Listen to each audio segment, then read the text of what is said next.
মানেই তোদের নিউজগুলো ফেক। এই ধরনের নিউজকে তোমরা বিশ্বাস করো?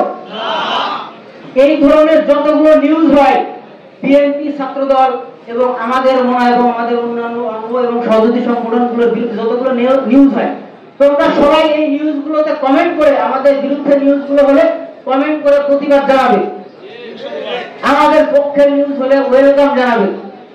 আমাদের বিএনপির ছাত্রদলের আমাদের যতগুলো কর্মসূচি চলছে, পূর্বের, বর্তমান এবং আগামী সমস্ত কর্মসূচি তোমরা সবাই ফেসবুকে সক্রিয়ভাবে অবস্থান নেবে, পোস্ট করবে, শেয়ার করবে, পারবে তো? লাইক কমেন্ট করে। এটা একটা যুদ্ধক্ষেত্র, আগে বলে গিয়েছি। এই অনলাইন সেক্টর এটা একটা নতুন যুদ্ধক্ষেত্র, তোমরা এটা বুঝতেছো না। এইখানে ছাত্রলীগ তারা এখন নিষিদ্ধ, তারা ওই গোপনে বসে বসে ওরা আমাদের আর শিবিরকে বাঁধিয়ে দিচ্ছে, ওরা আমাদের আর বৈষম্য বিরোধীদেরকে বাঁধিয়ে দিচ্ছে। শিবির কি করছে?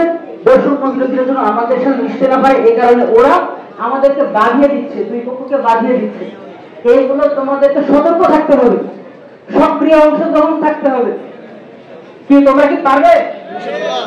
সবাই ফেসবুক চালায়, কিন্তু সেখানে আমরা কেন দুর্বল? আরে শিবির তোমার কিশোরগঞ্জ জেলা শহরে, কিশোরগঞ্জ জেলায় 500 শিবির থাকলে সেখানে 20,000 ছাত্র দল এটা করবে।